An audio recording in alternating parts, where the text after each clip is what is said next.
I see that y'all the homestead and hustle. How everybody tell us a little bit about what y'all got going on your place on the homestead.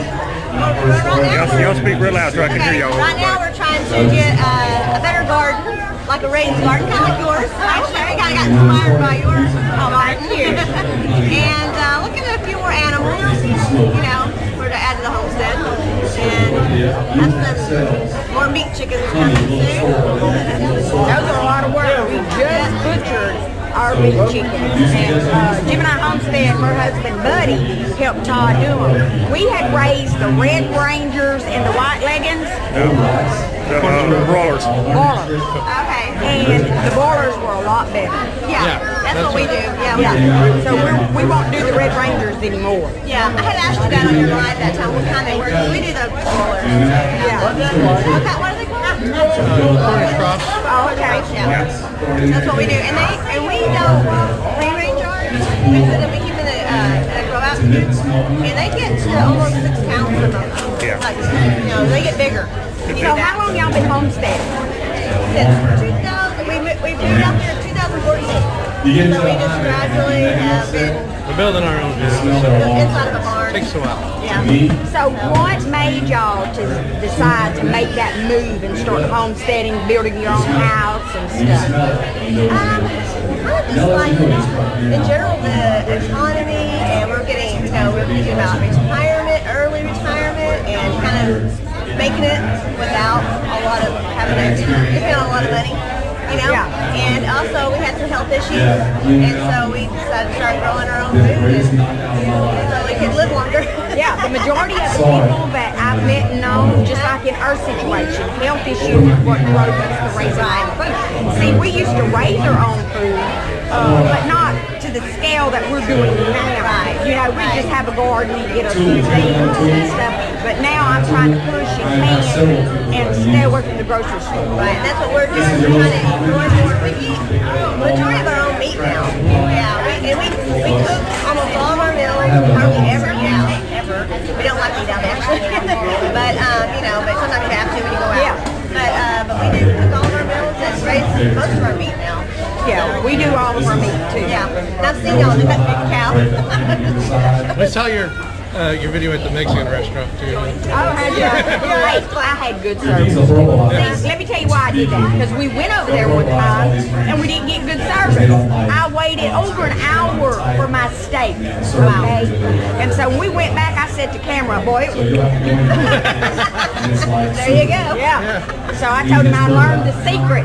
We're going to set the camera up when we go eat. We got a kick out of that one. And your the worm box, we were laughing. I always say that because that happened to me with feed. And I don't close the lid, and it kind of and I'm just like, oh my gosh. So the other day, after the worm incident, the pheasants that's in the pen, it's got the pipe trough, and so it's taller than me, so I have to stand up like this to pour the feed. And I went to pour the feed, the rat jumped out of the pipe into my face. Oh my God. Y'all to me garden for cheap. So I want you to tell us about your homestead a little bit. I live in suburbia on a half acre. I have dogs, snakes, fish, 200 square garden with garden beds, a spiral herbal garden, container gardening. I do it all. I even have in-ground gardening. I do a little bit of everything. The only thing I don't have is chickens, goats, and stuff like that. But I do have a metal rooster. This sits on top of my trellis, and I don't. It ain't that big metal rooster, is it? From Tractor Supply? No. It's his son. He's about that big. Oh, okay. But he sits on top of the trellis. Because I've been after that big metal rooster from Tractor Supply. He told me I couldn't get it until the price got under $100. Yes, I actually took a picture with it and then posted it on Instagram. So this is my new rooster. Well, what made you decide to start homesteading in the garden? Gardening in general was therapy, and not to mention it was healthier. I was worried about the chemicals that was going into my food, what it was doing to my health, my mental state. But once I started gardening, I realized how much therapy it was, how therapeutic it was. I slept better, I felt better, I accomplished something. You take a seed, you grow it into a plant, that's your baby. That's right. And then you get the benefits of eating healthier food. And homesteading is just a better way of life. If you're tired, you can sit down. You're not gonna have a boss yanking, yelling over your shoulder. That's right. yeah, your chickens have to be fed and your animals have to be taken care of, but you can do it at your pace. You can't do that at 9 to 5. That's right. And that's why I want to even get more land and expand on it. So guys, this is Rachel from Garden for Cheap. If you have not checked out her channel, will you please go check out her channel and subscribe and hit the like button. And make sure you ring her bell so every time she puts something up, you'll be notified. Thanks guys. I'm David. We're from the Slave Bank Homestead. We're located 50 miles north of Panama City. We do hoop gardening. We raise chickens, pigs. They'll be covering things with plants. That's right. Know it like the back of their hand. How long y'all been doing YouTube? It's We've about been doing YouTube for 1 starting month. where you are. Good deal. We're pretty green when it comes to the YouTube thing. We've been homesteading for about since 2012. That's right. Reason number 2. What y'all think about the homesteading community I now? hate going to the doctor. If I have a minor ailment, We're loving it. and I'll try to push the boundaries like, oh, it's just the That's our plague, first I'll be thing that alright. we've ever went through. Ask my husband, But I can don't tell you it won't suffer be the last quietly. one. I'll We have whine, met whine, some but not go to wonderful, the doctor. wonderful people. So much love in this community. If I could cure these awesome. I minor love the community. ailments with plants and avoid having to Everybody's go kind of got the same agenda. Yes. You know, Why we're not? all Why like not dragons. We learn? all Why not have just the take the same time goals. to learn It's it? been awesome. That's right. We're here to help each other. Amen. Clay Banks, y'all. Look them up. Thank y'all. I do believe in going to the Osmanian. I'm Robin. It's Teresa. Osmanian Homestead. From Social Mississippi.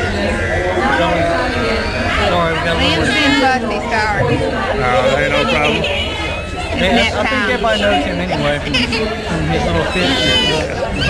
Well, how long y'all been homesteading? It's mainly this year. We started this year. We got moved in. Moved to our 6 acres last We year. got settled in, and now we just started our first garden, really. And Got some chickens. Got some chickens in the 9 garden? chickens. Waiting on them to lay eggs. Yeah. So we haven't been doing it very long, but we've been wanting to do it for a while. Good deal. Just getting started in it then. Right. Well, awesome, y'all. I've always been around a farm animals. I grew up here. I heard of something we wanted to do together. Yeah. Make memories with kids and teach them how to do this kind of stuff. That's right. Raise your kids right in there. That's what it's all about. There's a lot of stuff you can teach them they don't learn. Yeah. Yeah, we want them to learn how to take care of themselves and learn to cook their own, grow their own food and all that good stuff. The real farm life. They want horses, but I don't know if we want a horse. Some we can't eat them. Yeah. Oh, yeah. We got them. We got certain ones you can't eat and some you can't eat. You know, we do the same thing. We tired. Yeah, everybody's tired. Well, thank y'all for your time. Appreciate y'all. Hey, we're Life with the Table Tour. I'm Terry, And I'm John. and we are from Central Texas, growing in Zone 8B. Fixing to move on to our What's Next. We raised 7 children on an almost off-grid homestead. Good deal. And how many kids you got? Oh, I'm sorry. We have 5 in the house, and I have 2 adult children that don't live with us. We have 5 children. We Sorry. have 2 grandkids that live close by, which is why we moved to Texas. And that's how you got your name. Yeah, Right. Yep, and Life with a Table Full. That's That's right. right. Life with a table full. We should name it Crazy Life with a Table Full. Yes. You got a house full. What kind of animals y'all got? Chickens, cats, dogs. We've had goats. Predation took care of that really quickly.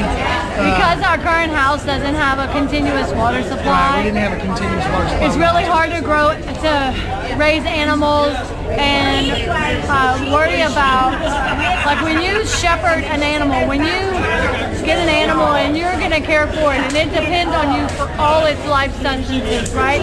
So it's going to depend on you for all of its water, all of its food, and you don't have enough even sometimes to water your own family. Taking on animals outside of a few chickens, a dog, and a couple of cats, taking on large animals like a cow or even like a small herd of goats would take so much water that we could not provide for them in the way God would have us do.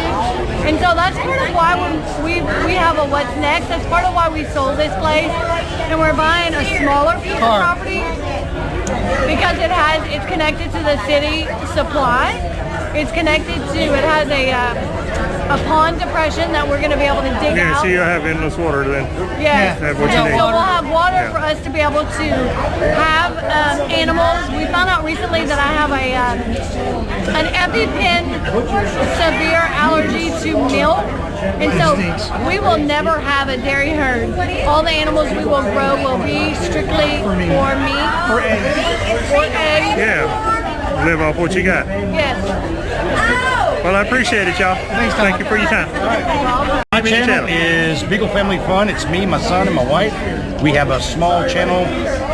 Matter of fact, we only have like 90-something subs right now. I think 92 as I walked in the door. And we are just having a ball. We do a lot of home activities with just me, my son, and my wife. We do a lot of home crafts. We have our own little garden that we kind of take care of, and we listen to all these guys and get their advice on our garden and stuff like that. And then we do a lot of vacationing. We like to go on trips, and we just posted a video from Florida, so go check that out. And Braden, my son, has got a video. He did it all on his own after doing a ID Tech class in Houston, so at Rice University. So go check out his. He posted his very first video today. Good. So what kind of animals y'all got? We have a Beagle and we have a Yorkie. That's deal. it. We don't. That's about all we have. Okay. So how long you been doing this? I've been doing this. We started this 4 weeks ago. Whenever I told Brett that he needed to do the Bayou Bash, I was the one who kind of kept turning the screws on him, and then finally he broke and then told me he was doing it, and I was like, oops, I gotta go. But no, we helped him out, got everything going, and this is where we're at right now. It's awesome.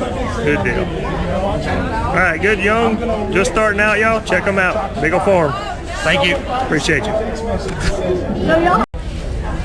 Abby from Abby's Kitchen, and I make cookies and chocolate pies. Chocolate pies aren't here. I mean, the cookies are. I mean, keto version and regular chocolate chip version. Okay. So Abby's Kitchen. You got a little bit of everything that you're cooking. How long you been doing it? The channel or cooking? Cooking for the channel. A few months. Well, good. How you like it? It's fun. Well, that's Abby's Kitchen, y'all. Y'all check her out. Thank you. Of course, just in case y'all didn't know, this is, what did you say your name was? My name's Joe, and I'm from the mountain on the mountain of the mountain. No, I'm Chris from Single Dad Homesteading. And she likes to yell at me a lot. That's because he can't hear. He's deaf. I can't hear. Too many machine guns. I love y'all's channel. I love playing offline. Thank you so much. It's good. We love the Willow ones. Even loves watching Willow too. Willow is something else. Willow's like the smudge of goats. That's right. The smudge of goats. So. Yes. And Gemini Homestead mistreated Willow, y'all. Don't forget it. Oh, it was Gemini? Yes. She wouldn't give Willow a snack. Are we going to kick him out of the community? No. No, I'm going to train Willow how to kick like a mule. So next time when she walks by, Willow's going to kick her. Kick her? What you got? Well, listen, I want to ask you something. Okay, ask me everything. What made you decide to move? You live in Montana, huh? No, Tennessee. Tennessee. What made you decide to move to Tennessee and to start homesteading? Well, I'm from Tennessee originally, Northeast Tennessee. Went in the Marine Corps when I was right out of high school, traveled, did that whole night. But we're raised country, so homesteading for us is country. Yeah. And that's part of what we're going to talk about today when I get up and speak. But, you know, it's a way of life. My big point to go off-grid like we are was when I had that little one over there in the pink shirt, that's Elin. When I had her, I really wanted her to have a taste of the way that we grew up, to be able to run the woods, to be able to go to the creek and play, to be able to go do that stuff, not to be afraid of a spider or a snake or whatever, but to be respectful of it. And I wanted her to be able to be as close to Jesus Christ, Lord and Savior, as she could be. Good deal. That's a big one for us, is to be able to go back and not have to worry about that persecution that we receive as people of God today. Because now it's that 1% that gets built up instead of the majority, and we have a lot of those. And I really feel that our Christian community has let us down. Our leaders in our Christian church have really just failed us as a whole when the Constitution doesn't have a separation of church and state. That's a falsity. That's a lost truth. Where the separation of church and state come is where the church had the backbone to stand up and fight for our rights as a Christian, as our individual rights as a human being, and to show that you have the freedom of religion. It doesn't matter what religion you are if you're being a good person. And that's what's great about America, is that I can go and get the right to have whatever religious beliefs you want. but I have that right to be a Christian as well. I have that right to be a man of God, and I say it a lot, and some people get mad at me. I'm a warrior of God. God wasn't a total pacifist. God was Jesus was a pacifist to good people that had a bad day. But evil didn't have that problem. He would smite it in a heartbeat. Through him all things are possible, and he's gave us the ability to go on our mountain and do what we need to do. Be in this community with you and Todd, and have the ability to come out and openly speak what we're speaking right now. We were at the hotel last night. We were all over there, and I won't say her name, but the lady at the front, I went up and I said, God bless you. I started talking to her, and I said, I know you can't talk about God, but I can. She smiled. It was this big smile that came on her face. And it's amazing on how many people are God-fearing people in this country that are too scared to say the word Jesus, to say the word God, to say, hey, I love you, and there it is, and disagree about things. That's a great thing about this. I can love the sinner and hate the sin, and it doesn't change any way I feel about an individual. You making a choice that may not be the right choice, but you may still be a good person, and we're too afraid to say it. So, get on my soapbox now, sorry. Jesus come to seek and save that which was lost. Right. He didn't come to pick people that's perfect and leave out the other people. Jesus loves the little man too. Hey, Jesus loves the bar, the whorehouse, the gutter, because that's where he went to get the people that he wanted to save. He didn't go to the church. This reminds me, guys, if you ain't never heard Jeff Arnold preach, look him up on YouTube. Jeff Arnold, he says that he was a whoremonger and God saved him, and a drunk and God saved him, and he's a minister now and preaching the word. And let me tell you something, he was my favorite preacher until my son started preaching. So my son is my favorite now, but Jeff Arnold is number 2. Hey, you got to be able to go to those places where people need you. He saved all of us. He sent his son for us. You know what I'm saying? We're here because he washed away it all. Me and you gonna talk about that all the time. That's good. Thanks, guys.